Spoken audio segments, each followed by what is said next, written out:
All right. Good afternoon, guys. So today we have two topics, what we call as reference data management, RDM for short, and AML KYC. All right. So before we start, right, I want to add a bit of layer to the trade life cycle, right? So when you look at trade life cycle, first step is sales. So when we talk about sales, what is it essentially? It is client acquisition, right? It's client acquisition. Now, what today we're going to specifically talk about is what happens when you onboard a client. Okay, what is it that you do before? Okay, before trade initiation happens, basically. Okay, so you have trade initiation. Let's say that you're a new client. Okay, so what needs to happen is what we're going to talk about. Okay, so first thing that happens is that you do what we call as your AML KYC checks. Okay, and even though you guys would have heard of AML KYC from a retail banking perspective, it also happens at investment banks. Okay, but you will not imagine. There are still a lot. I mean, there are bad guys who try and beat the system, right? So AML KYC is extremely important. Now, after AML KYC is done, right, then you do what we call as RDM. Then you have your trade initiation. Okay, so that's the actual or the additional layer to AML KYC to the trade life cycle is that if it is a new client, now if it's existing, obviously you will not have AML KYC and RDM, right? But if it's for new clients, brand new clients, right, you are going to do AML KYC, then you're going to do reference data management, then you will do trade initiation. Okay, is this part clear with everybody? You don't have to write it down, but I'm just giving you a bit of context of where does the AML, KYC, and RDM come within the trade flow. Okay, and as we go more through all the topics in level 2 and level 3, right, what's going to happen is that you will see that in your trade life cycle, that's a straightforward, it's in a straight line, but you got to understand that there are a lot of things that happen around the trade life cycle in order for transactions to happen in the front office and also for transactions to settle in back office and for risk checks to happen in middle office. Okay,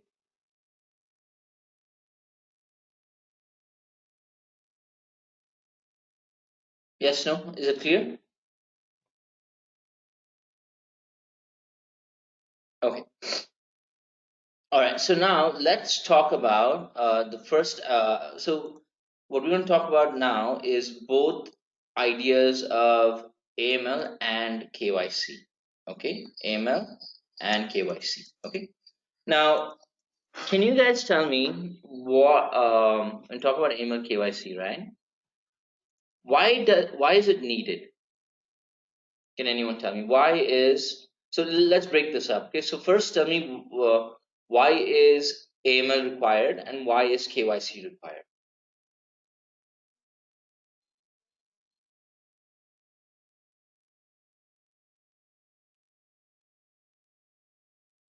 What do you guys think?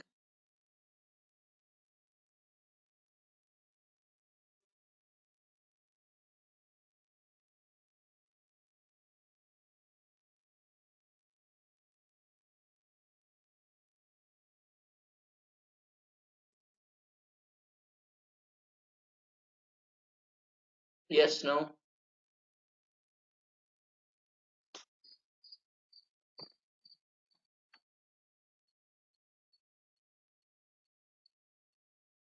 Okay, risk management. Okay, fraudulent existence, authenticity of the institution. Correct. Good. Okay. All right. So when we look at the AML KYC process, right?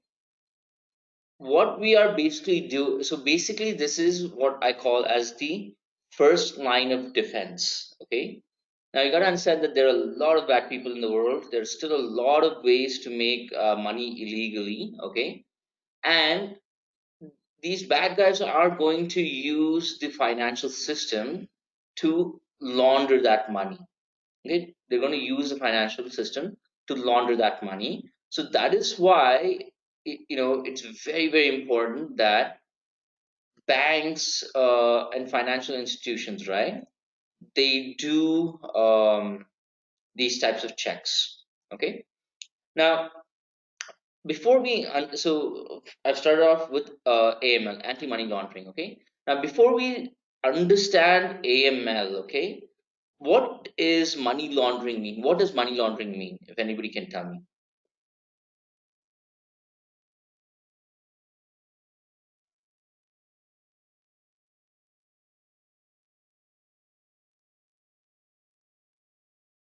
Okay, transferring money without any trace. Okay,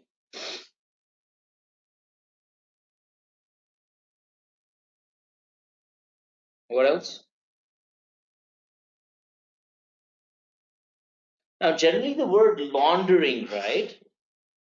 Okay, earning money in illegal way. Okay, turning illegally obtained money to legitimate. Okay, very good. Okay, so when we look at the term laundering, right, what does that essentially mean? Is that laundering means to wash, like laundry, right? You guys have heard of the term laundry. So when we talk about laundering or laundering, it is washing. And what are we going to try to wash here is money. Okay, so when we talk about money laundering, it is the process of converting dirty money into clean money, and or illegal money to legal money. Is this clear? So that is money laundering. Converting black money to white money, yes. Illegal to legal, etc. Okay. Now, what is anti-money laundering?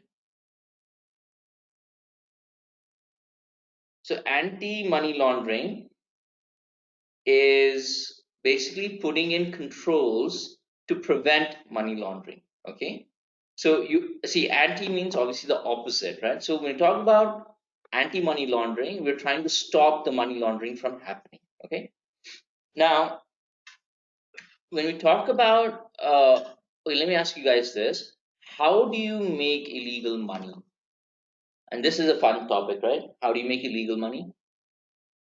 How many of you would like to make illegal money? I would. I'm sorry, I sound this thing, but yeah, I would love to make illegal money. What about you guys?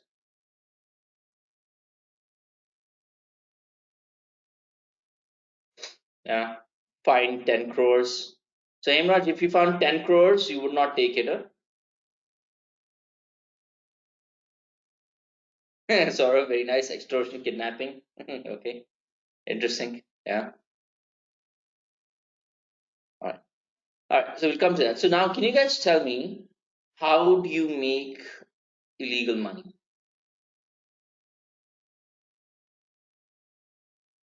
Mm, well, okay. So Vibhor, I'll take only the last part of your answer, which is tax evasion. Okay. So sort of insider trading is not illegal money. It is rather you are doing things illegal. It's how do I say it? Insider trading, right? Basically, you're defrauding the company, I would say. Okay.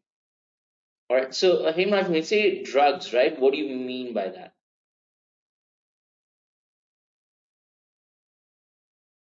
This is always a fun topic. I mean, but it depends on you.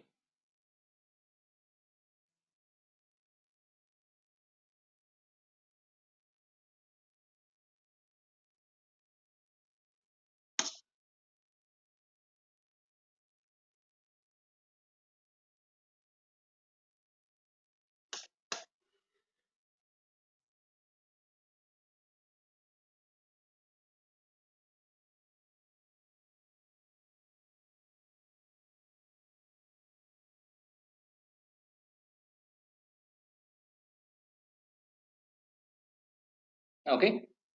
Well, okay. So let's look at this. Okay. So when we talk about sources of making illegal money, right? First one is the big one is tax evasion. Second one is what we call as drug trafficking. And drug trafficking can also be arms trafficking and human trafficking. Next is poaching and smuggling. I still am shocked, right? There's still so much poaching and smuggling happening of wild animals and all that, right? It's really silly, but still happens a lot. Hawala transactions, gambling, and betting. Okay, what is a hawala transaction? Does anybody know?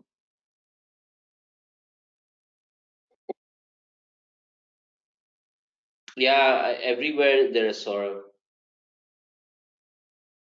Well, Weber, it's not necessarily sending money intrastate when you talk about hawala transactions.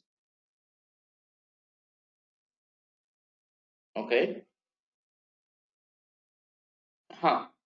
So the right way to put it across, Weber, is that hawala transactions is transferring money outside the financial system. You're not going to use the financial system to transfer money. Okay. So, like what Saurav is mentioning is correct. You have two sides, both sides are there, and they will transfer basically the money uh, physically without using the financial system. So, is this clear on what is money laundering, what is anti-money laundering, and what are the ways of making illegal money? Okay. Yeah. So, Weber, it's not a transfer as such. You give your money here. Let's say you're in Bangalore, and I want to transfer the money to Delhi, right? So I give the money here to the local contact, and at the same time, the money is transferred to my contact in Delhi. Yeah, it's always going to be in cash.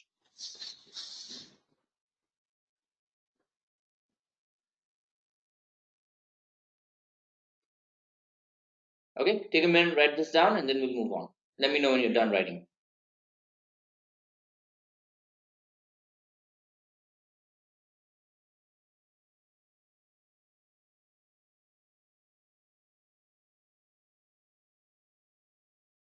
Sir, am I audible to you? Yeah, Sir, anti-money laundering is a legal process. yeah, Sir, how? we'll come to that. So anti-money Okay. laundering is basically controls that you have in place to prevent or curb money laundering. So we'll talk about that. Sir, but money laundering is a great thing, na? Just because of in this we convert dirty money into the clean and illegal to legal, so it is good, na? Wow, how is it good? It's bad, no? So because of loss of money, that's why it is bad. But it's illegal. It's against the what do you call it? It's against the law. See, when you talk about money, right? You if you as long as you pay tax, you're not going to be bothered. Okay. But what happens is that even the way you make money should be from legal sources, right? Now, what if, for example, right? If you talk about a bank, and you got to know that a bank is, secretly funding terrorist activities, would you want to be associated with that bank or be a client of that bank? Obviously not. So when we talk about money laundering as such, right, it is illegal, it is against the law, and to certain, see, there's like, for example, right, when you talk about money laundering, like I would not feel comfortable that if I was doing business with somebody, right, and they were associated with drug dealers or what do you call it, terrorists and all of that, right? So when you talk about money laundering, because there are a lot of ways to make money illegally, right, and you can make a lot of money illegally much quicker than the legal way, right? So a lot of people try and beat the system. So when you talk about anti-money laundering, right, is trying to stop that money from getting laundered.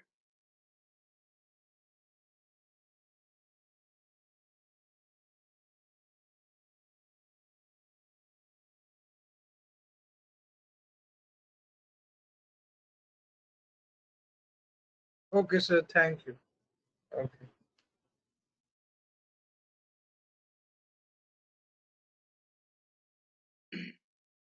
That's true, Vipul. Everybody done writing? Let me know.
What about the others? That's one, two, three, four, five, six.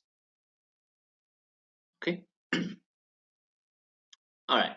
So I just want to circle back on the sources of making illegal money. Okay. So when you talk about tax evasion, right? Very straightforward. You don't pay tax on that transaction, right? And that is why it becomes illegal money. Okay. So anytime you try and avoid paying taxes, right? That's known as tax evasion. Okay. Now, when you talk about drug trafficking, right? Now, so India specifically, right? Um, well, not only in India but all around the world, right? Drug trafficking is a major business. It's a billion-dollar business. Okay, couple hundred billion, like 400, $500 billion industry worldwide. And when we talk about the drugs that I mean here is that it is the hard drugs. Okay, the drugs that have a very high mortality rate that will kill you, right? Yeah, so Pablo Escobar, right? Uh, Drugs coming out of Colombia, Brazil, etc. Yeah, Colombian drug lords.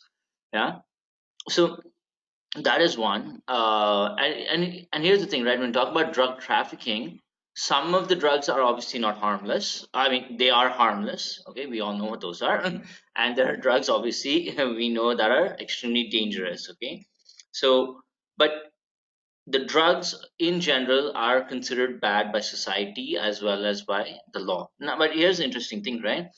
In the US, in the last couple of years, right?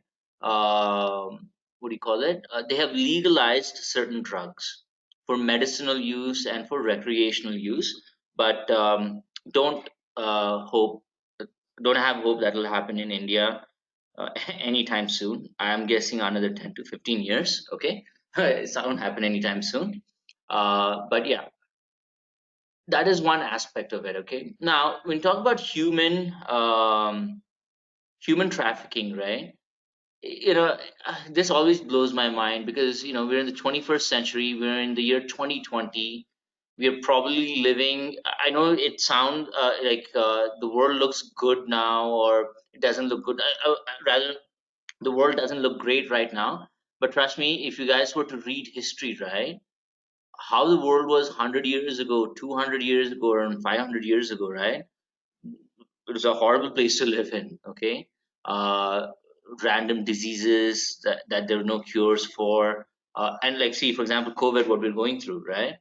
And so many different things were happening. Okay, for example, right, like 1,000 years ago, you could be sitting in a village, um you know uh, Attila the Hun, for example, right? Or some barbarians would just come to destroy your village, and there's nothing much you could do about it. Yeah. So believe it or not, couple hundred years ago, the world was actually a terrible place to live in, and now it's actually much much better. Now, agreed, it still looks horrible, okay, but when you kind of compare it, it is better, right? Um, and when we talk about human trafficking, right, this is something that I think most of us have a very hard time understanding, but it is still a big business. There is demand even here in India. Okay, let's not be very self-righteous here. Is that there is a lot of demand in all the countries, right? And let me also be very clear here: is that human trafficking is not only for women, right? It's also boys get kidnapped, men also get kidnapped. Yeah, yeah, and it happens on the dark web now. And again, there's nothing much we can do about it because the regulators and all these other guys who've been sitting and looking at it, right? They don't even understand anything, right? So it's quite terrible. So, but one thing that I really want to clarify about human trafficking, right? It is not only girls and women who get kidnapped, it is also boys and also men. It does happen. It's just that you don't hear it as often uh, as that you would hear about women. Okay, and it's a multi-billion dollar business. Okay, it's disgusting, and I cannot understand it still. Okay, but there are a lot of sick and twisted people on this planet, and because there is a need, there's a market, and where there's a market, there's money for it. Yeah, yeah, that also is their body organs, and I think again the Chinese are famous for organ harvesting and all of that. Yeah, again, quite terrible. Yeah, all right. I'm not trying to put you in a no sad mood, but I'm just trying to give you the reality of certain things, right? Next is arms trafficking. So when I say arms, it's not the arms attached to your body, obviously.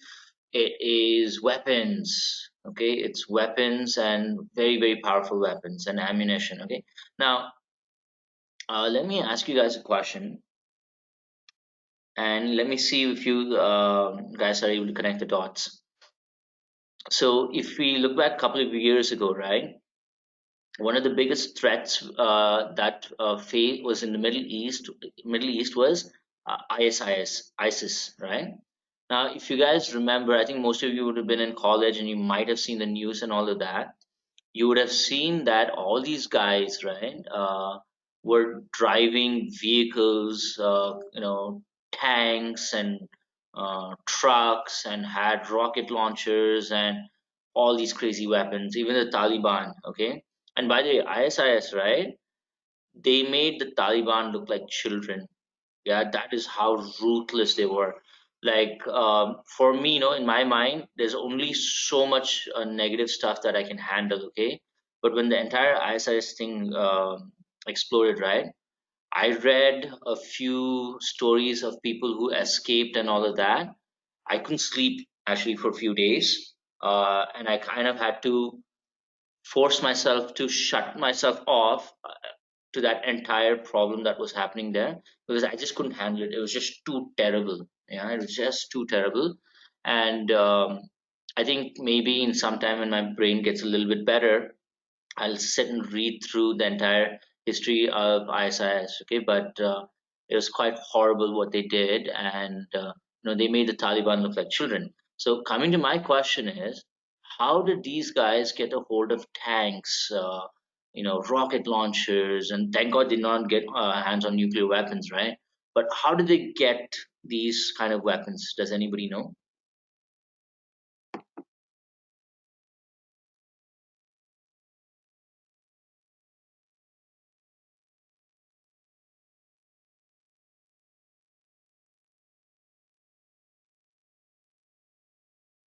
Okay, some of it is state funded. Okay, but please don't ever say that out loud to somebody who's very, very pro government, right? They will uh, tear your head off. Okay, but yeah,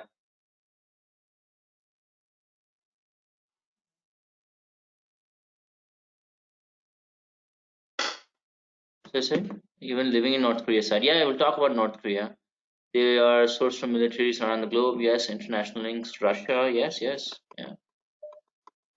All right. So some of the ways, right, that and Deepesh, you, I think Deepesh, you were asking, right? Um,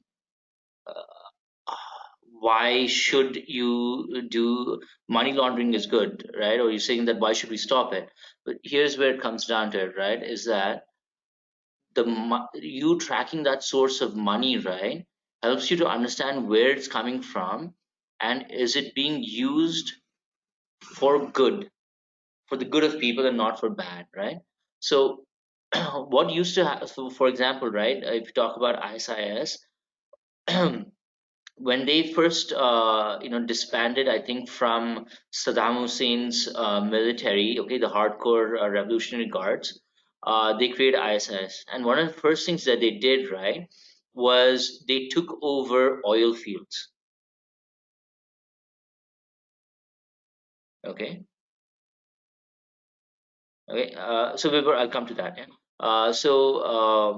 They actually ended up taking over oil fields, okay, across Iran and Syria and all of that, and they ended up selling that oil to countries in Africa and to other terrorist organizations across the world so that they can make money.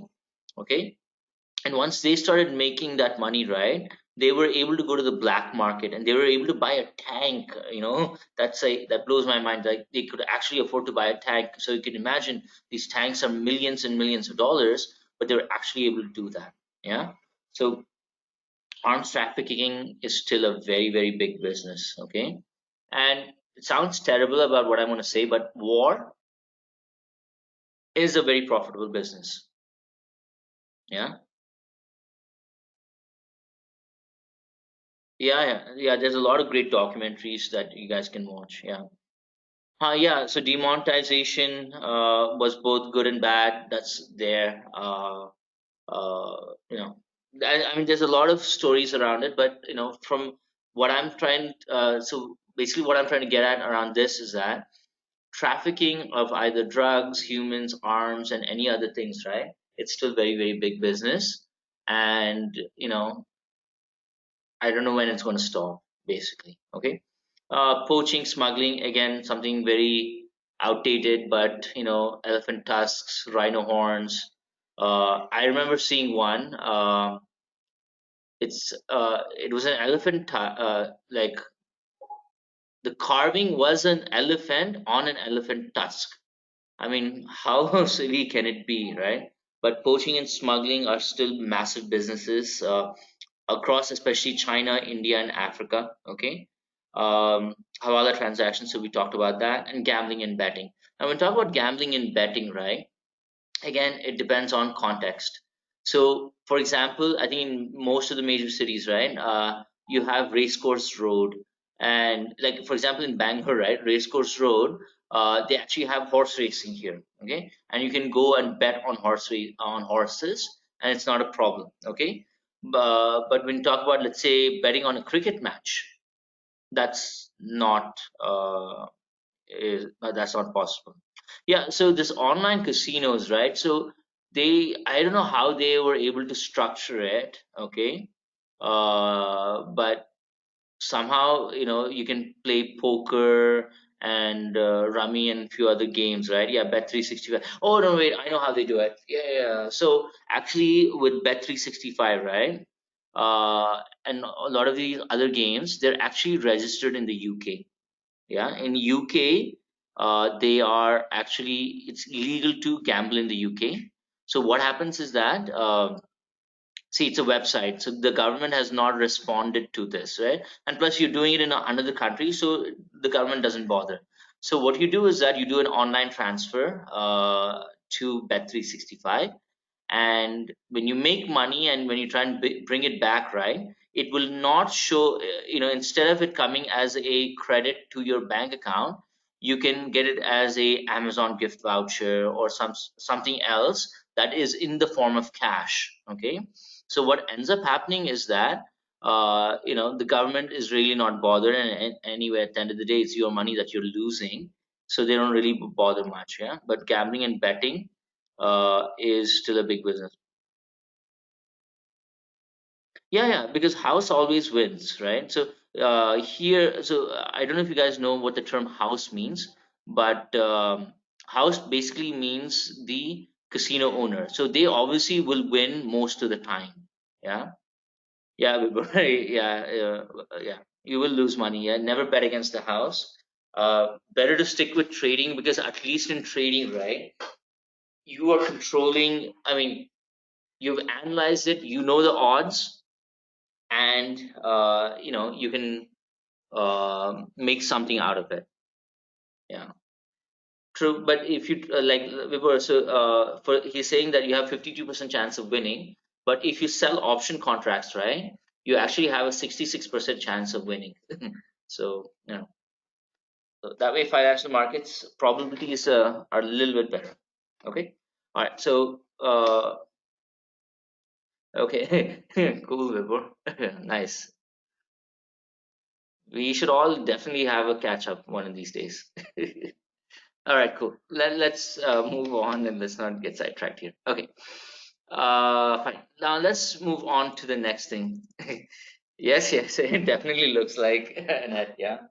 Yeah, but these are really good things to actually learn. I know it sounds this thing, but I don't know. I think there's only three, four of us actually enjoying this part, but I don't know about the others. But I think all these things, right? It actually makes it fun. It'll be interesting, and other thing, right, is you can have a lot of fun with this. Yeah.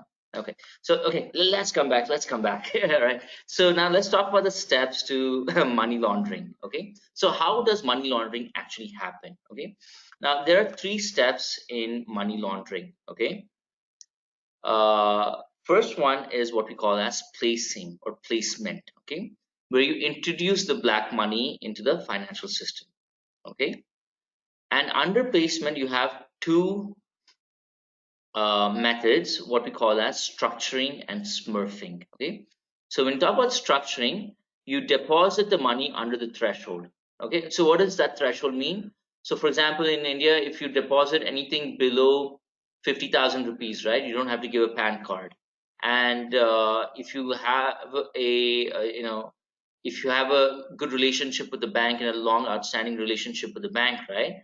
Even if you deposit less than 10 lakhs also, it won't be a problem. Okay, so that's your structuring.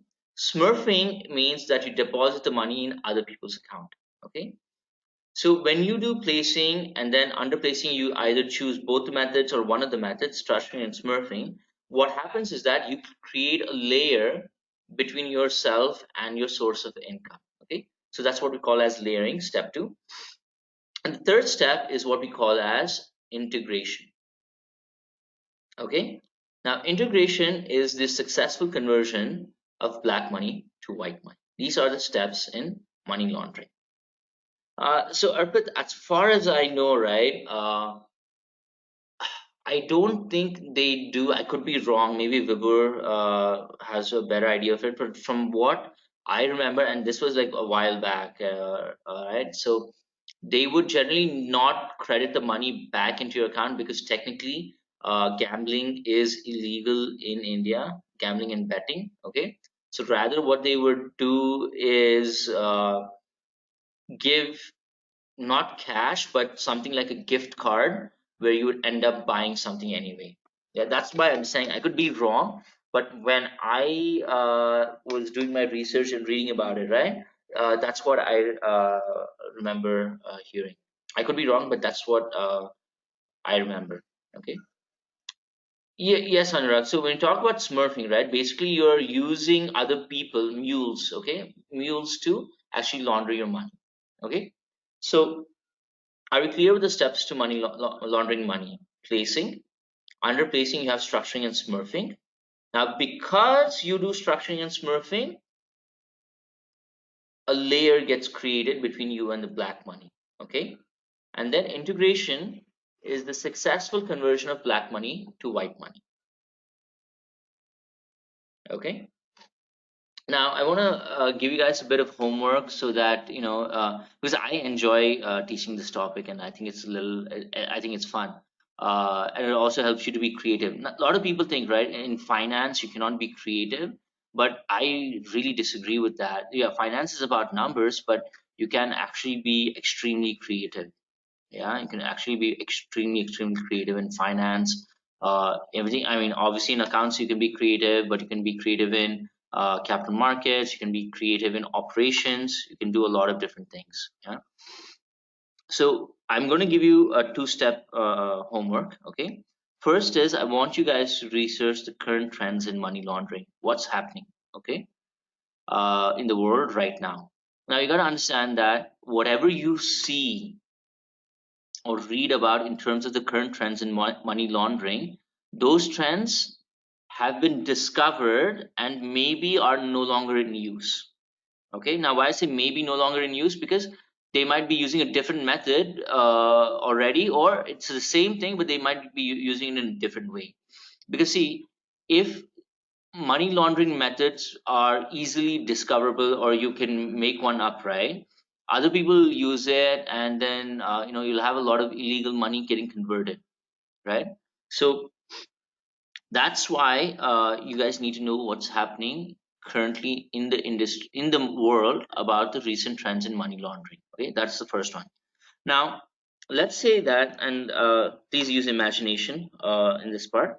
Let's say that either you're in Bangalore, in Delhi, and then you're walking on the road.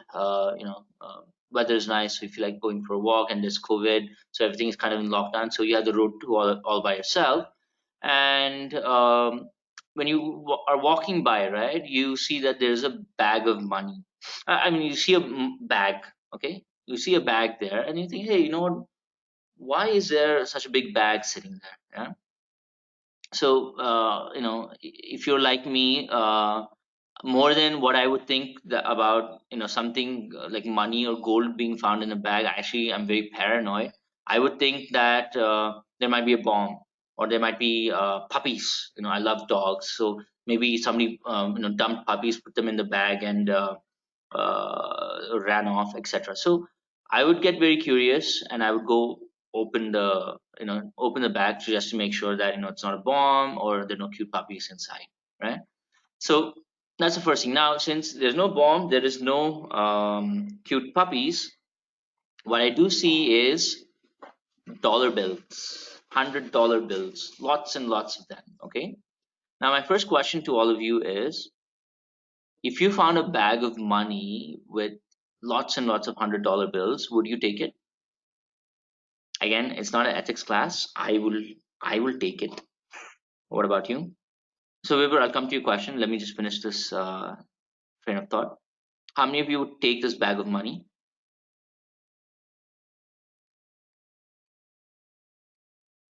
Okay. Now, some of you are still thinking, deciding. Some of you will say no. It's all fine. Okay. But here's the thing, it has never happened to us. Okay. So we generally will not maybe know what we will do. But I think most of us, if we found a bag of money and there was nobody looking, we would take it. Yeah. So only three of us, Saurav, no, four of us, Anurag, Saurav, and Himraj. Okay, cool. So if you three ever find money, you're going to contact me and we're going to figure it out. Cool? Deal? Awesome. Okay. Yeah, it's true. Because you guys don't have experience yet in terms of how to launder money, right? I'm not saying that I have experience, but then I've read a lot. Okay. Again, please don't take any of this seriously and go and the thing is just having a bit of fun on a Sunday afternoon. Yeah. Yeah, yeah, yeah. It's going to be 60-40 Biswajit. 60 me, 40 you. That's the rule. Okay. Okay, so let's say that, okay, and the rest 19 of you, I think others are sleeping or I don't know what it is, but when you hear this back and record it, right? You'll understand what I'm saying. So you decide, you know what, chuck it. I don't know how COVID is going to be. Like, I'll just take the money, whatever it is. So you take the money, you come back home. Okay. Now my first question to you guys is, would you tell your family?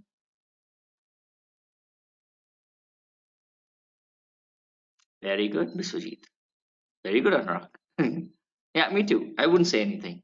It's not that I don't want them to know, but if your parents are like mine, no, no, that is bad luck. It is somebody else's money that has bad karma and all of that. So I don't want that. uh, you know, exactly. So that's why I'm not going to tell anyone, right? So I'm going to take the money. I'm going to come up to my room. I'm going to lock the room door, throw the bag on my bed, and I'm going to start counting. Okay. So it's going to take me maybe half an hour to count, or maybe I count the first few stacks and notice that, all the stacks are of the same height and has the same number of bills, right? So then when I count up the number of bills, multiply that into the number of stacks, oh my God, 5 million US dollars. Yeah, true. Yeah, true. That's true anyway. Yeah. Okay. So to our absolute shock, so you guys have to imagine this. This is, you also are doing this, right? So you find that, so now you have 5 million US dollars sitting on your bed. Now, I wouldn't say life is set, but 98% of your problems in life are sorted out by this.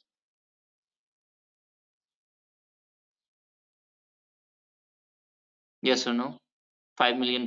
It's not a, I mean, it's a good amount of money, don't get me wrong, but it doesn't completely solve your entire life problem, but 95, 98% of your life problems are pretty much taken care of. If it can be placed. Yeah, true. So very good, Mr. Jeet. So that's where I am coming to my next point, is that you have $5 million right now sitting on your bed in US dollars. Now, what I want you guys to do is research the current trends in money laundering and figure out how you would convert this 5 million US dollars into Indian rupees without getting caught by using placing, structuring, smurfing, layering, and integration. Now, please understand these 3 points. This is a concept. Okay. So you can use different things, but overall, when you look at it, right, you'll end up doing this. Okay. But this should be your guide, the steps to money laundering. But your goal should be to figure out a way to convert that 5 million US dollars into rupees, then convert it to white money without getting caught.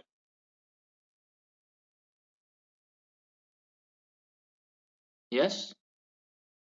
Oh, hi Shreya. I haven't seen you in a while, I think. Yeah.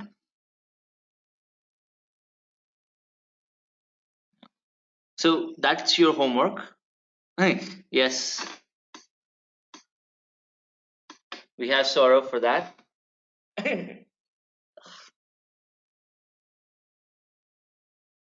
Well, yeah, yeah, true. Well, we have to see, right? Because CAs are very good with all of this kind of stuff, right? Okay, cool. So, are you guys clear with the steps to money laundering? Okay, so I've given you the concept of placing, structuring, smurfing, layering, and integration. Okay, yeah, that's fine, Biswajit. Let them take that certain percentage. Yeah. But what I want you guys to do, right, is I want you guys to figure out how you're going to convert this black money to white money. Is this clear with everyone?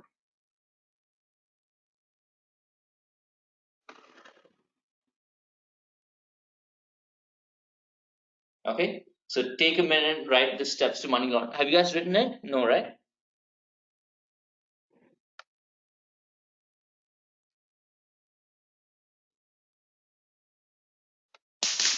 Okay. So the threshold for structuring, right?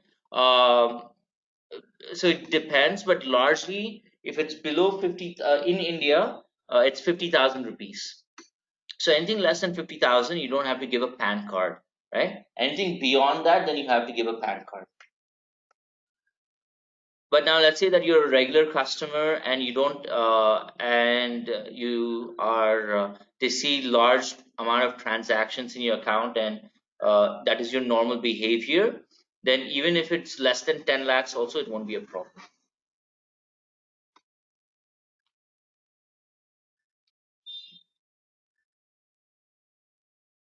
Okay, so Then what does it mean in threshold? sorry. So suppose I found 10 lakh rupees, so I cannot deposit it in the bank directly. No, you So cannot. what does it Unless you mean? show them proof of how you got that money legally, then you can. Yes, sir. Otherwise, yeah. What is the meaning of this depositing money under the threshold? That's what I'm saying, right? So now let's say you got 10 lakhs. You can, unless you are running a business or something like that, right? And you can produce a bill for 10 lakhs, then you can deposit the amount, the complete amount directly into your bank card, not a problem. But in case this 10 lakhs is obtained illegally, right? You can only deposit up to 49,999 rupees without showing your PAN card. Okay, okay. Got Yeah. it. Okay. Thank you, sir. Sure. So lottery, right, Bisuji? I think again in most of the states in India, lotteries are banned. I think it's there in Kerala, but then again, there's a lot of legality to it.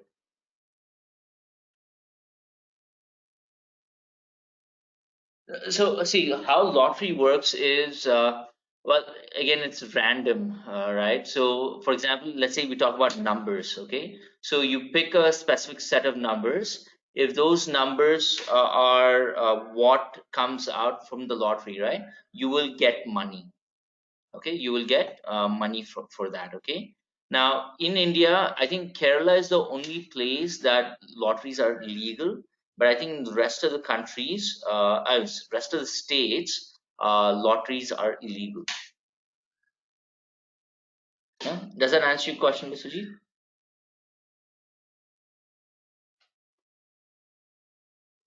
So it could be numbers, it could be like in the US, right? They have a huge lottery, this thing, so it's legal there. Okay.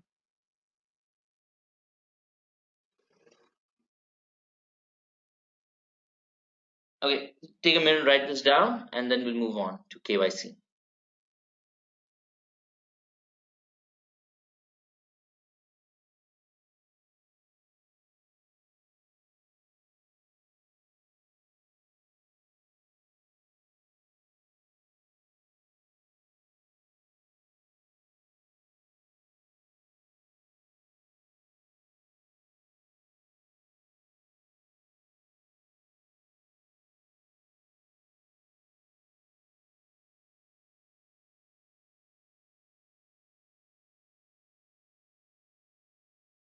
All right, very cool. In Maharashtra also, I didn't know Maharashtra was legal. Oh, cool.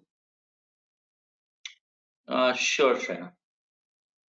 I think let people finish writing, and then I will scroll up.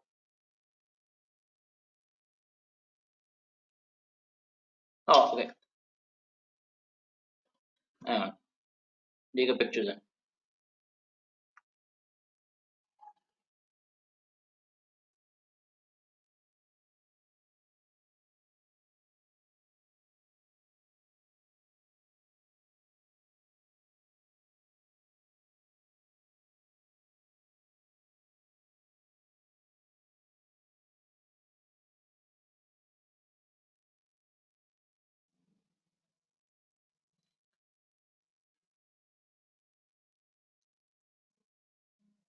Yes, yes, it is an illegal activity.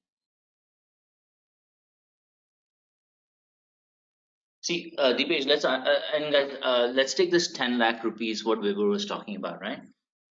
Now, let's say that I got 10 lakh rupees in illegal money. Okay. Now, there are two methods that I can use to launder this money. One is, let's say, I take 5 lakhs and let's say, and I have multiple bank accounts. Okay. So I go to each bank and I deposit an amount less than 50,000, 20,000, 30, 40, etc., etc. Okay. So that is structuring. Okay. You're confusing it. Yeah. Then when talk about smurfing, now that's for 5 lakhs. Now another 5 lakhs, let's say that I called some of you guys up. For example, I'm going to call up let's say Vibor and Saurav and all of that and say, hey, I have 5 lakhs.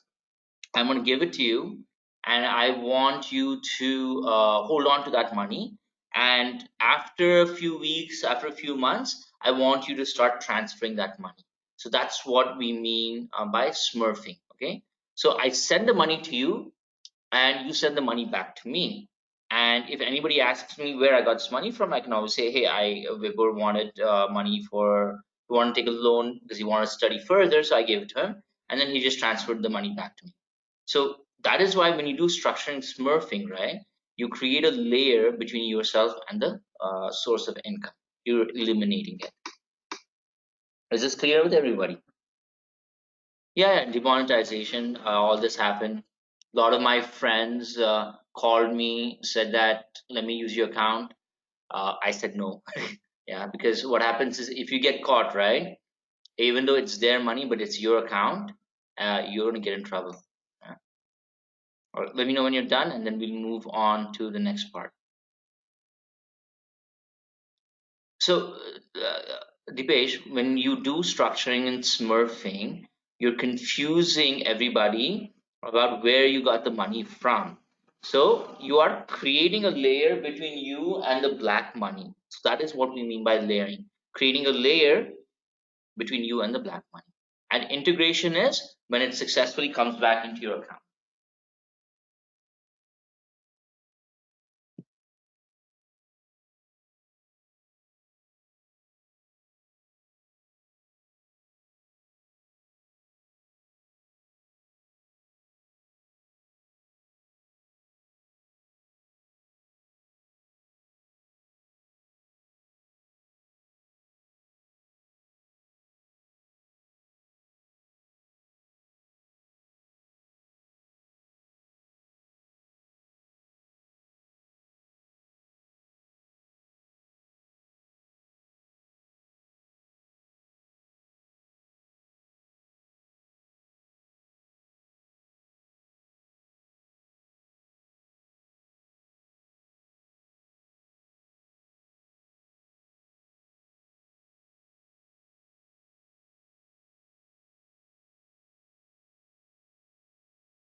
All right, we're all done? Okay, cool. All right, so now that we talked about, okay, so Shreya, Hawala transactions, right? These are transactions where the money moves outside the financial system. You don't use the organized sector to transfer money. Okay. And by the way, do you guys know who made Hawala transactions popular?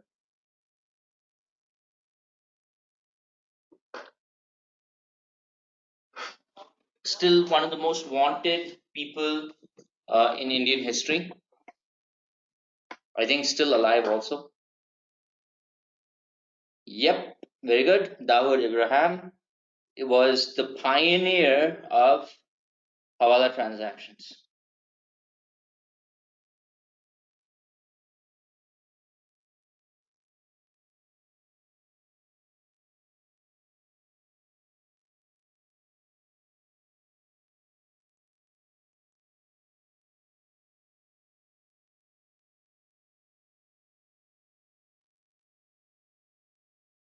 Okay, cool. All right. So now that we talked about, okay, money laundering, steps to money laundering, and now you guys have an idea of how it's done, right? And the additional homework that you're going to do will give you more of an understanding. Okay.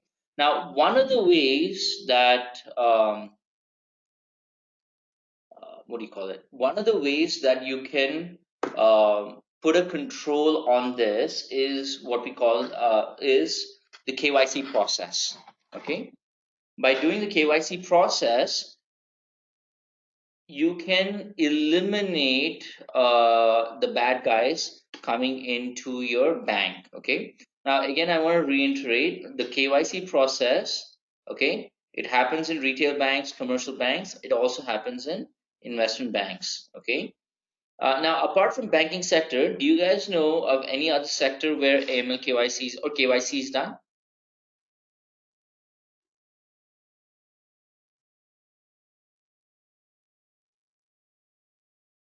Okay.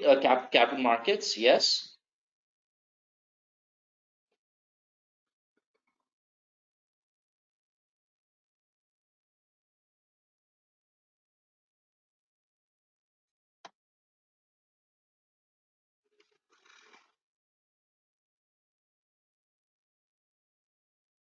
Anything else?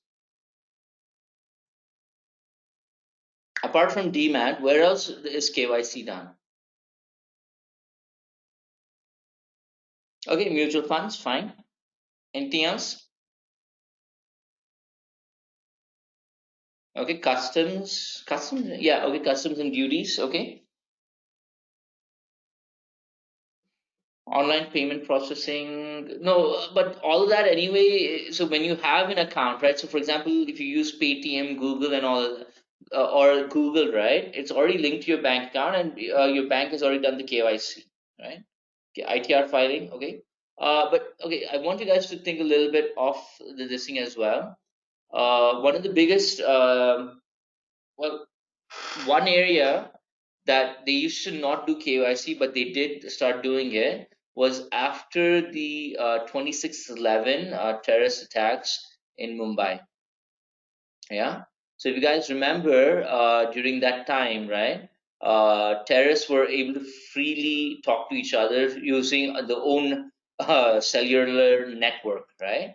And what happened was that the SIM cards and all that they had, right, were all fake and they were of different people and all of that. So after 26/11, right, it became mandatory for doing KYC. And if you guys are aware, right, is that the new rules for let's say prepaid cards and all that, right, is that if you don't use, so if you buy a prepaid card, right, you have to submit your documents, and if you are not constantly using that number, right, within 30 days or 60 days, it actually lapses. Okay, but before it was not like that. You could buy a SIM card and you could use it for like 2 years, 3 years, or it had a validity of that long. But now they cut it down. Okay, all right. Now coming to this, okay. So KYC is extremely, extremely important because it helps us understand a lot of things about our customer. So hence know your customer. Okay, we get to understand who our customer is, where they're coming from, and most importantly, their source of income. Yeah, and their source of income. Okay, now within the KYC world there are a couple of steps, and these steps are more or less the same across all industries. Okay, uh, retail, when I say industries, even sectors, right? Retail bank, commercial, investment bank, we all do the same, more or less the same way, because this is come down from the regulators. Okay, so what's the first step in the KYC process is customer identification process, otherwise known as CIP. Okay. Now, CIP is what is to identify the customer and their source of income. Okay, identify the customer and their source of income. Okay. The second step is what we call as customer acceptance process, and in this process, you're going to find out who is the ultimate beneficiary of the account. Okay, so in identification, you're basically collecting all the documents, you're identifying, and you're trying to figure out whether everything is right. Now, in customer acceptance, this is where the bank is deciding whether to accept the client or the customer to the bank. And how are they going to do that is, let's say that the documents that I submit, my Aadhaar card, PAN card, address proof, etc., whether that information, the information that I submitted and the person who submitted is the same thing. So that's what you're trying to figure out is who is the ultimate beneficiary of the account. So it can be that I actually submit my documents, but these documents are fake and it's probably somebody else. Okay, so that's what you're trying to do in customer acceptance process. In customer due diligence, you're going to risk rate the client. Okay, now this part is very important because based on the risk classification, right? Uh, the monitoring of your accounts get established. So if you're a simple, so 95% of the world population, right, will fall under simple. And what that means is if you're a salaried or a student, okay, a salaried person or a student, you'll come under a simple classification. If you are standard, okay, these are basically non-designated so we call this as NDFPBs, okay, non-designated financial businesses and professions, okay. So basically chartered accountants, lawyers, doctors, etc., right? These are who we designate as standard, okay. Now why are we doing this, right? For example, a doctor could have multiple sources of income, right? So they could work in 3 4 hospitals. They can make money through pharmaceutical sales, okay, by recommending medication. So they can make a lot of money very quickly. Well, I would say not very quickly, but generally, right? Doctors, after they get about 15 years of work experience, right, they make a lot of money. And even if they're not like the best doctors, even if they're average doctors, right, they easily make a lot of money with a decent 15 years of work experience. Like, have you guys ever met a lawyer who's actually got 15 20 years experience who does not drive a BMW or a Mercedes? Like some of the doctors I go to, right? I saw him, and I've been going to certain doctors for the last 15 20 years. So, first few years, bike, after that, a Maruti, then a Hyundai, then, a Skoda, then a BMW or a Mercedes. I actually saw one doctor, he drives a Volvo S90. So, and he's a skin specialist. So, he made a lot of money, right? So that's why what we classify as standard, okay? And finally, enhanced, right, are essentially politicians, HNIs, okay? PEPs. PEP stands for politically exposed persons. So is anybody a PEP here? So what do I mean by a PEP is somebody who's, basically your relatives, right? Relatives are in politics, and they're your close relatives, like your uncles, aunts, maybe even your parents and grandparents, etc., right? They are, and you would be considered as a politically exposed person. Anybody a politically exposed person here? Like your uncles, aunts, or parents even are in politics?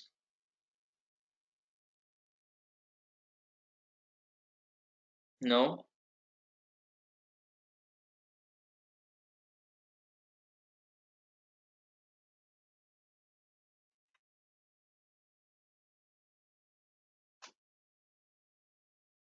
Yes or no, guys? No? Okay, I'm assuming no. Okay. All right. So this is, so by doing the KYC process, right, you end up having a control over the money laundering aspect. Okay. So these are the steps in KYC. Okay, take a minute and write this down, and then we'll move on to the next one.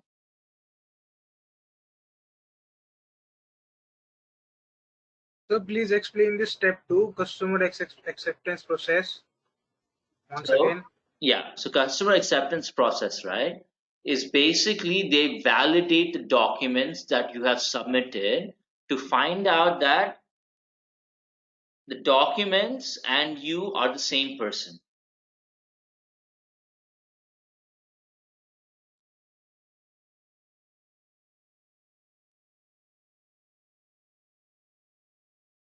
Is that clear?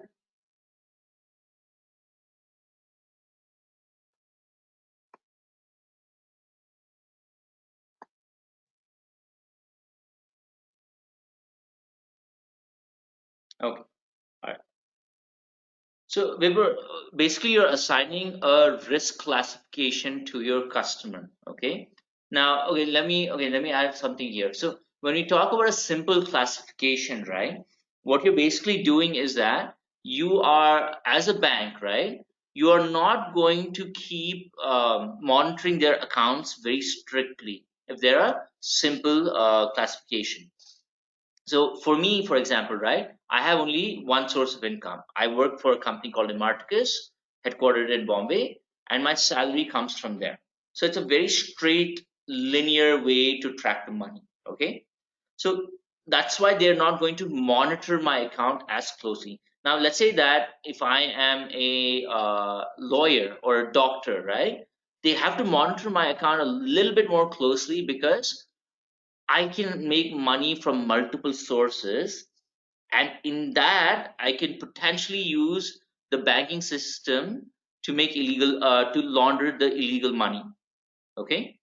Now, if I'm enhanced, let's say I'm in politics, right? Uh, I can get a lot of bribe money, and if I try and use the banking system to launder that money, right, then I'm going to get caught. So this risk classification is more to do with monitoring your accounts in terms of how rigorous they would do it. So if it's simple, not as much, but standard, yes. But enhanced, they will look at every single transaction that's happened on your account. Is that clear?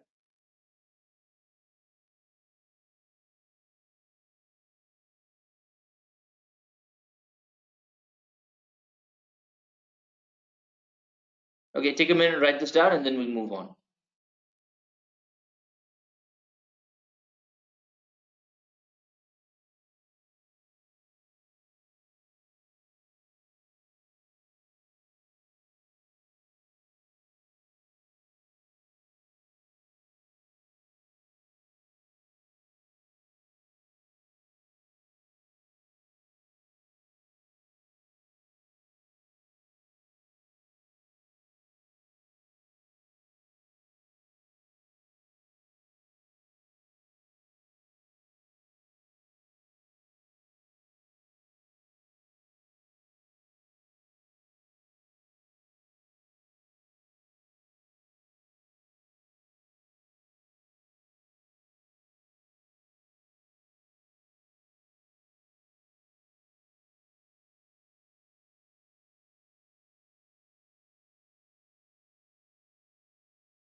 So aliens from outer space, Anurag.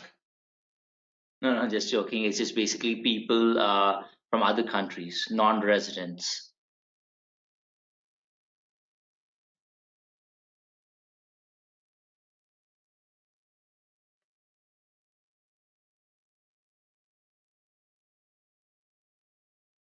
Okay, let me know when you're done.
Okay, cool.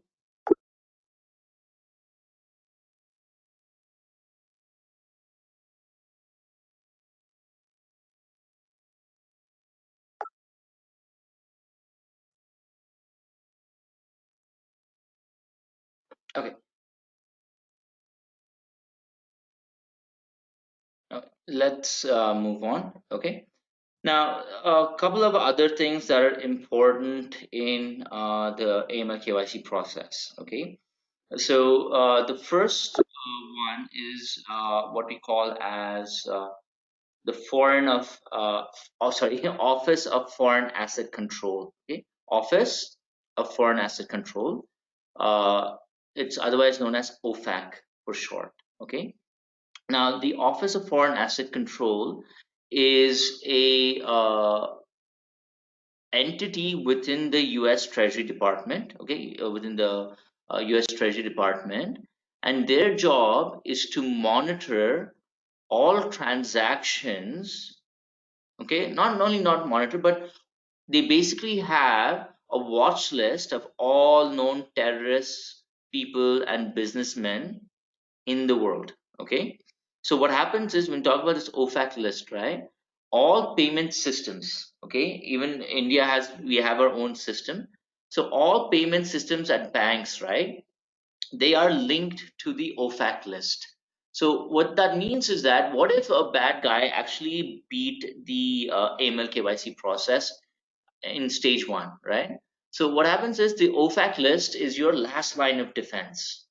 Okay, last line of defense. So what happens is that when you make a payment, and let's say in that payment, in any payment, right, you have to put the client's name. Now, for example, if I put Osama bin Laden, right, what happens is that, and by the way, that's a popular name, and and obviously it's mostly not related to the person that we think about. So what happens is that when the payment is gets issued, right, or when the payment gets released, the payment goes to the OFAC list. And what it does is it matches, it looks at the name on the payment versus what is there on this list. And if a name matches, right, they're going to stop the payment from going out. Okay, so that is what we call as an OFAC list, Office of Foreign Asset Control. Okay, the last part is we're going to talk about sanctions. Okay, now sanctions here is not in terms of governments sanctioning a loan or a project. Okay, here sanctions mean in terms of restrictions. Now there are two types of sanctions, what we call as economic sanctions and industry sanctions. Okay, now economic sanctions are basically you cannot do business with the entire country. So, for example, right, North Korea, you cannot do business with North Korea at all, or and other countries. I think China is the only one that does business with them. But other countries, they don't do business with North Korea or Syria or Iran, and certain countries in Africa and all of that. Okay, so that's an economic sanction. And we talk about an industry sanction, right? you don't do business with a country for specific industry. So, for example, right, India and Pakistan, even though we are enemies, right, we still do a lot of business together. Do you guys know this? India and Pakistan actually do a lot of business together.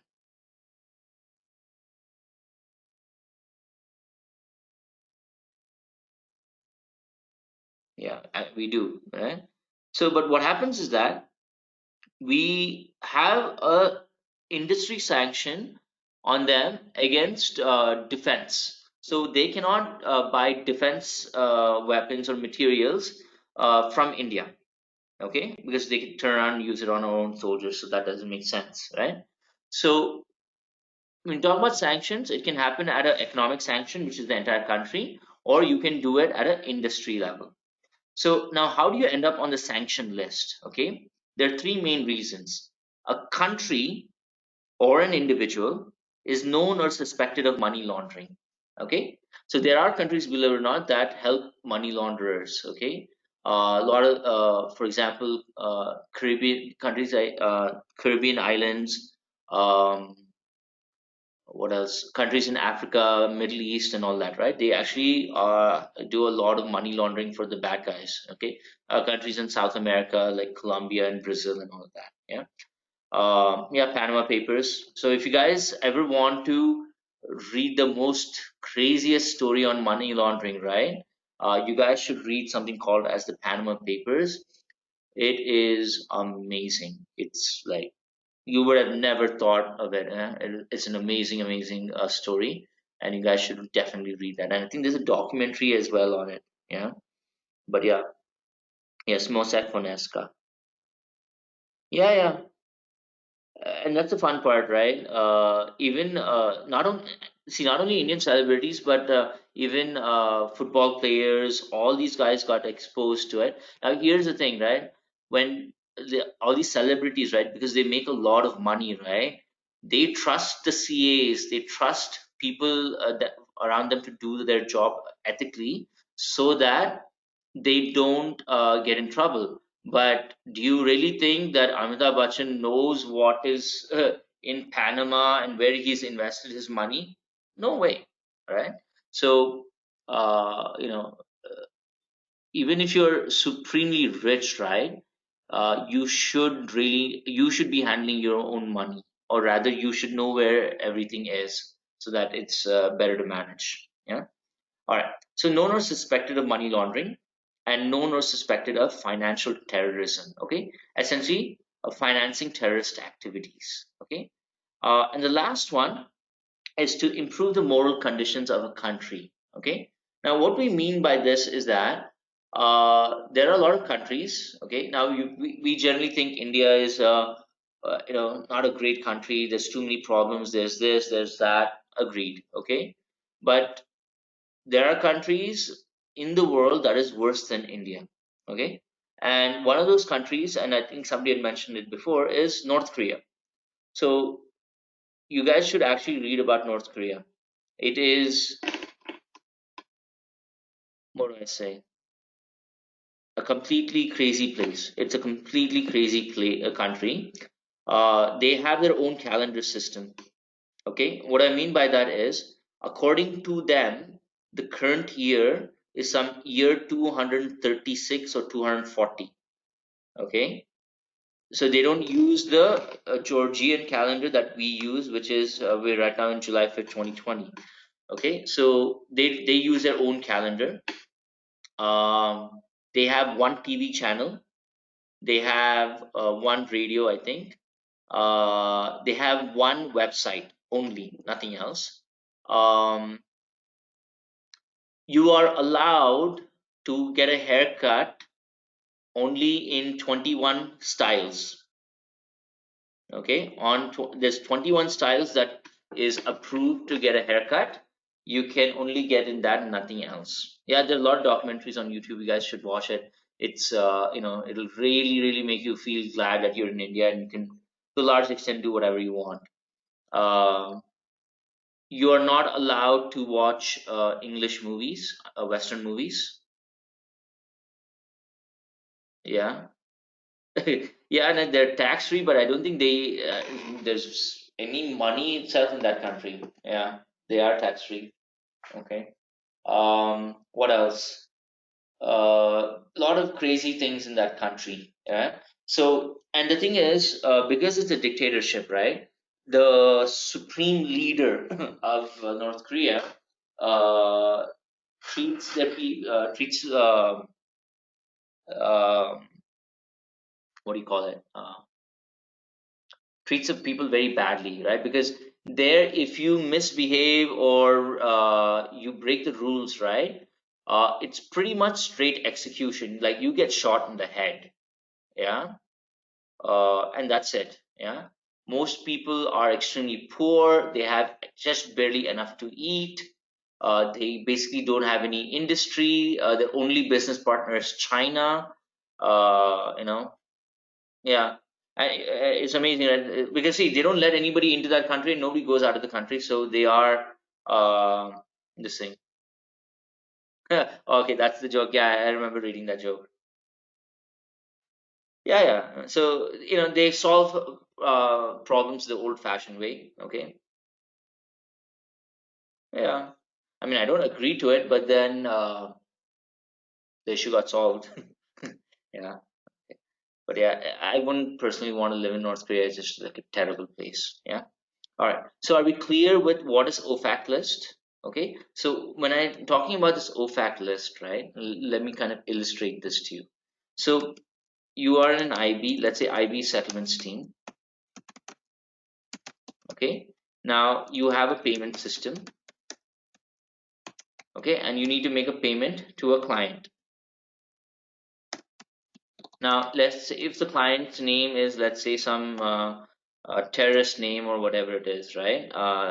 Some name. So what happens is that the payment, when it's before leaving the country, before leaving the system, right, or before leaving the bank, it goes through the OFAC list to see if there are any matches. Okay, if there is a match, payment is stopped and not released. Okay, and then what happens is the OFAC team will research, find out the right trade details, make sure that the KYC, everything is in check, and then only they're going to release the payment. Okay, so this is what we mean by the OFAC list. Okay, and sanctions, money laundering, financial terrorism, and improving moral conditions of the country. So again, coming back to North Korea, is that the way that they will be off the sanction list is if they improve the moral conditions of their people, right? And believe it or not, right, India was also on the sanction list for many years. Do you guys know why?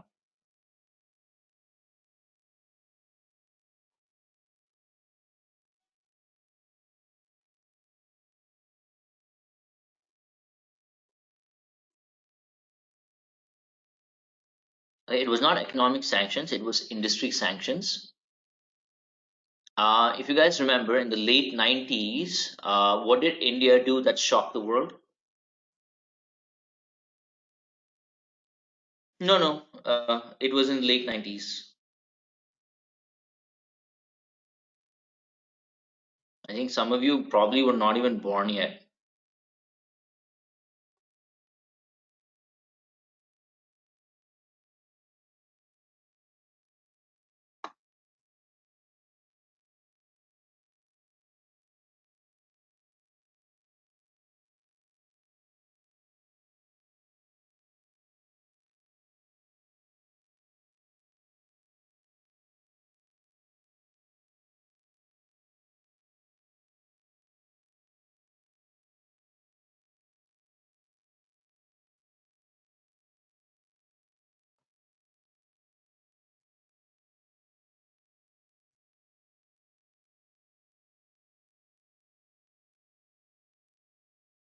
Yes, good, Arpit. Yes, it was the nuclear test, the Pokhran testing, that put India on the sanction list. Okay, that put India on the sanction list, and up till I think I mean only a few years ago, right? We got off the sanction list. Okay, so these are the reasons why you end up on the sanction list. Is this clear with everyone? OFAC. and sanctions. Okay, take a minute, write this down, and then we'll move on to reference data management. Not a very big topic. Quickly write this down.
Okay, cool. All right, so that's it with AML KYC. Okay, and we'll quickly cover reference data management. Okay, so now I want you guys to kind of imagine this is that you're a client. Let's say I'm a bank and you open an account with me, right? So what am I going to ask? I'm going to ask you all the documents and I'm going to do the KYC check. Now, after I do the KYC check and you are approved to become my customer, what should I do as a bank? What should I do?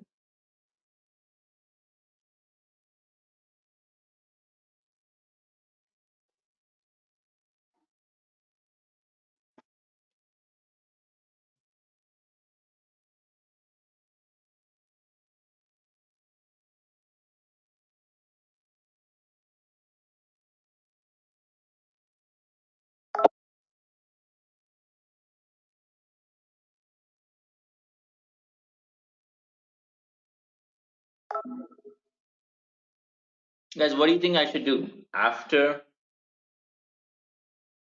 Yes, exactly. Good, Saurav. So what's going to happen is that all these clients, they need to be set up in the database. Okay. So what am I going to do? I have to create a bank account number for them. I have to link their name with the number, a debit card, a PIN, internet banking, all of that. They're basically their identity needs to be created digitally. Okay, and that's where a RDM comes in. Okay, now RDM is the generic term, but each company has its own name. Okay, so for example in Goldman they call it as PDQ, product data quality. Yeah, product data quality. And in other companies, uh, I forget, but in Goldman, I remember it as PDQ. Okay, so when talk about RDM, right, it's essentially what it means. What it is it's a repository of information. Okay, now what does the word repository mean? Can anyone tell me?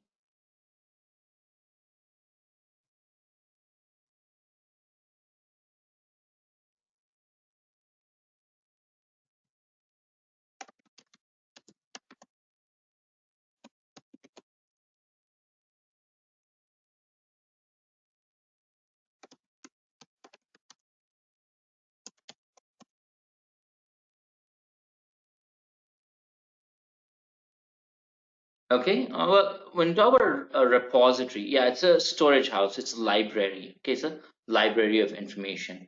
How many of you during your college days when were used to spend time in the college library? Anybody? I have a feeling Saurav might have. Yeah, I was right. The rest? Oh, for detention. Oh, okay. I thought for study. Okay, never mind.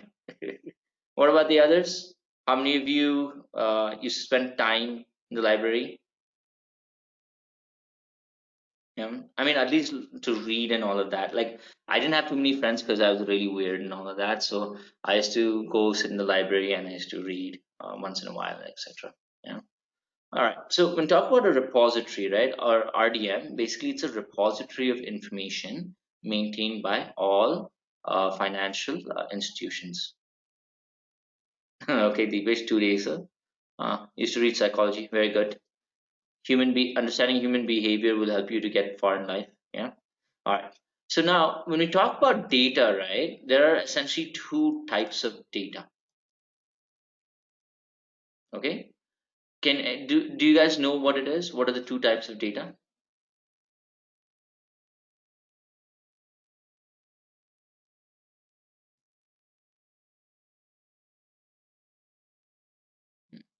Correct. Very good. Okay. So when we look at information, right, there are essentially two types. Okay, what we call as static data. Now, static data is basically information that does not change often. Okay. Now, for example, does your bank account number change like on a daily basis, or monthly basis, or yearly basis? No, right? So that's what we call as a static data.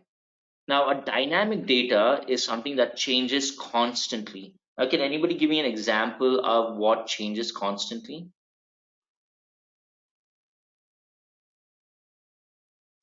Okay, OTP could be an example of this thing. Forex prices. Yes. And if you're on the wrong side, right, then it really it becomes too dynamic. Yeah. But yeah, but generally stock prices or FX rates, etc., right? um, those are what we call as dynamic data. Okay, now when we look at this, right, so in reference data, so think of RDM, right, as a giant library of information, and in that you have a static data and a dynamic data. Okay, now both sets of data,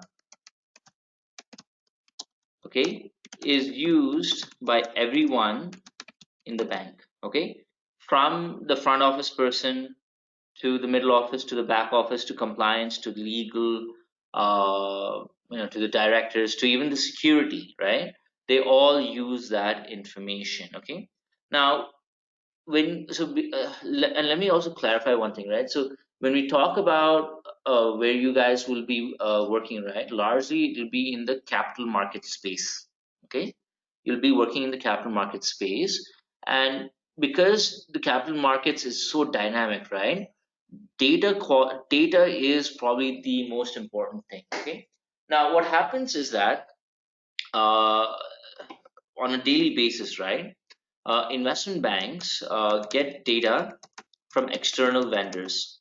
Okay, now do you guys know any of these external vendors? You should know it.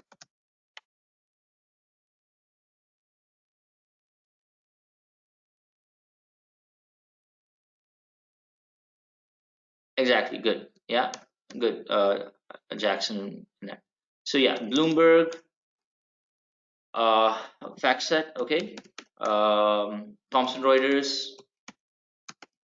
okay, etc. Okay, so all these guys are data providers. Okay, now what happens is you take all this external data. Okay, so then what you have to do is that you need to what we call as data scrubbing. Okay, so what do we mean by that is, see, they are just going to send you one massive file of information. So some of it you're going to use, some of it you're not going to use, but whatever it is you need to scrub the data. You need to clean the data so that there is no irrelevant information or information that's not required. So you take this external data, okay, you do data scrubbing. Okay, once that is done, you are going to upload the data into the RDM system. Okay, and once it's uploaded in the RDM system, right, everybody in the company will be using this data for example, in front office to calculate the risk in RMS. They're going to use this data.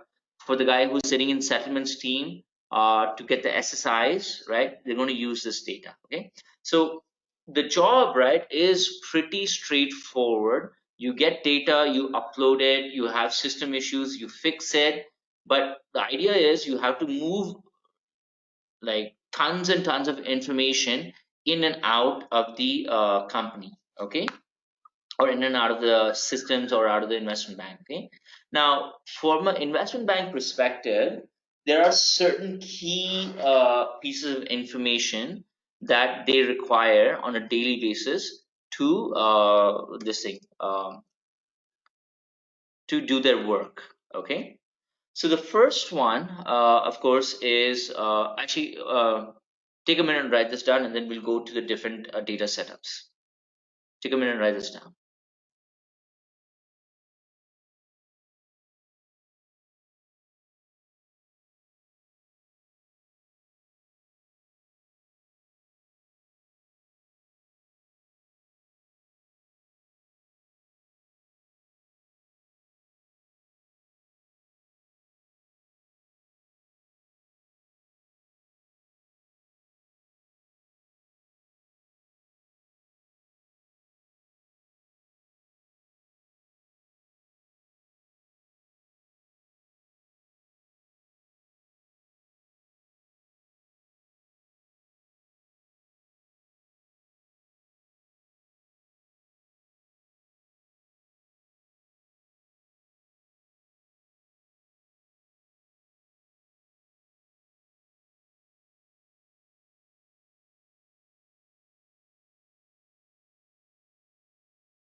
Okay.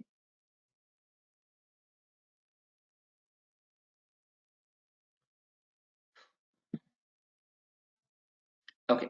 Now let's look at the different data setups in the RDM system. Okay. So the first one and the most basic one, right, is to set up the instrument. Okay.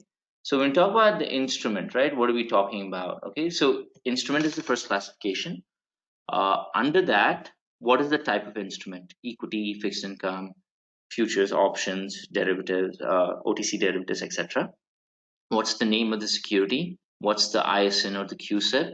And what was the previous price in terms of price, right? The previous closing price, trades open, everything, okay? And the lot size, etc. So all this, whatever is the information important to the financial instrument, it needs to be loaded into the reference data management. Okay. Now, the second most important thing is the currency. So, what type of currency is it? Where is it traded? Uh, are those currencies accepted internationally? Are they NDF currencies or exotic currencies? What is the symbol that is used? What is the exchange rate? Now, if you guys notice this, right, these data setups have a combination of both dynamic and static data. Okay, dynamic and static data. Okay, so that's why it's important that the right data be loaded into the system. Okay, so instruments, currencies. Is this part clear with everyone? It's just to give you an idea.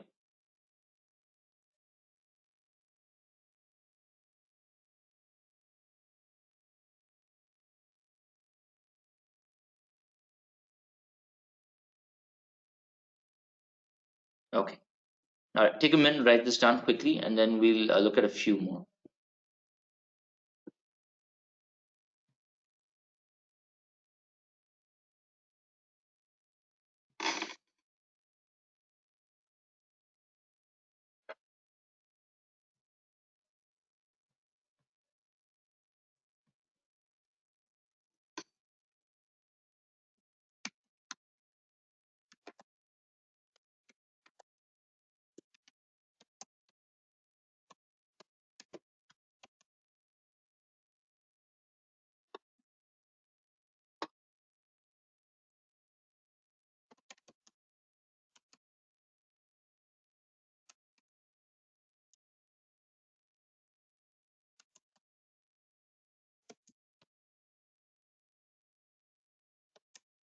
Sarnash, I haven't seen you in a while. Everything all right? I don't think even I don't remember seeing you yesterday and even last week.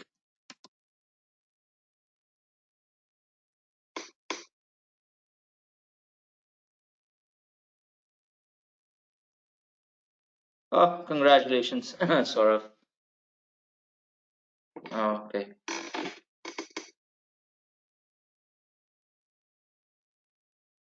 Oh, very good. Yes.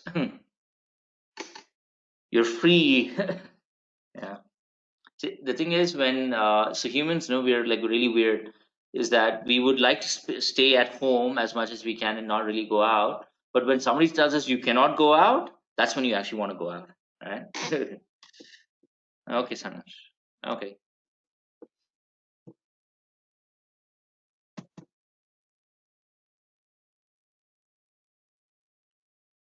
Okay. The next. Okay, not yet done. Okay, please finish and then we'll continue.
Okay, cool.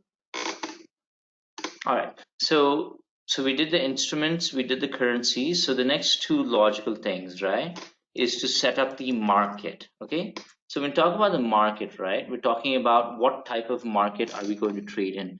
Is it an order driven market or a quote driven market? Now, if it's order driven, what country, what stock exchange? Now, like in India, we have multiple stock exchanges. So you have to define which stock exchange you're going to use. Okay, what is the cutoff time of the stock exchange? Are there any specific regulations, etc.? All this information you're going to have to put into your RDM. Okay, and then finally you have regulators. Okay, so what type of regulator? Is it a banking regulator, insurance, etc.? The name, the country, any sort of fines, penalties, etc. Now, why do we do all of this? Is that, see, it's because, so we're in the information age where there's just way too much information, right?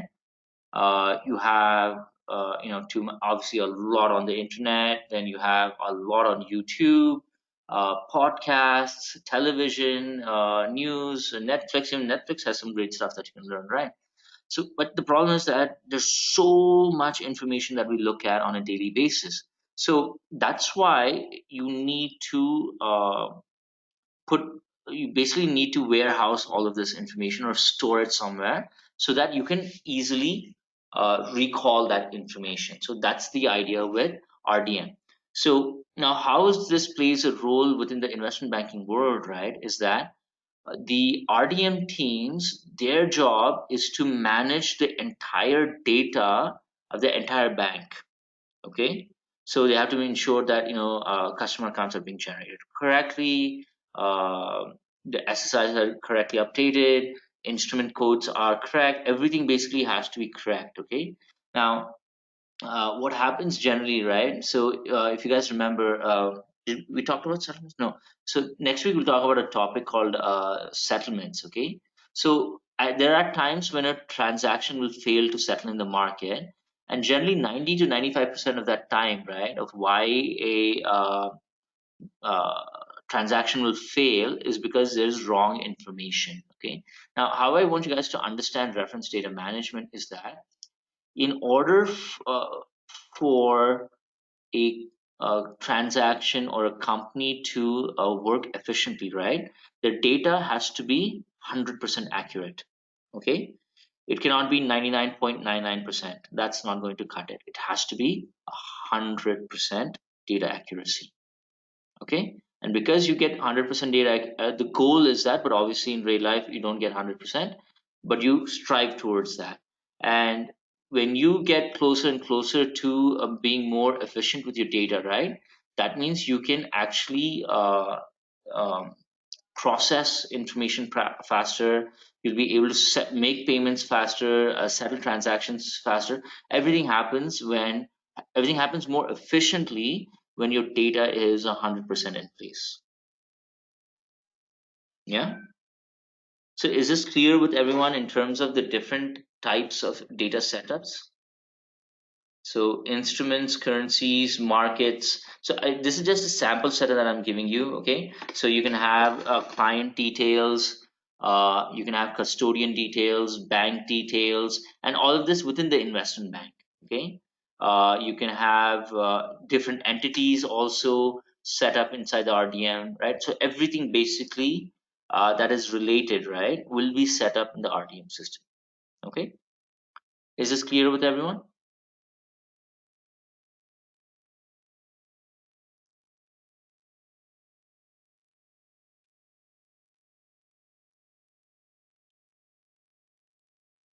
Okay, cool. So I will stop your recording here.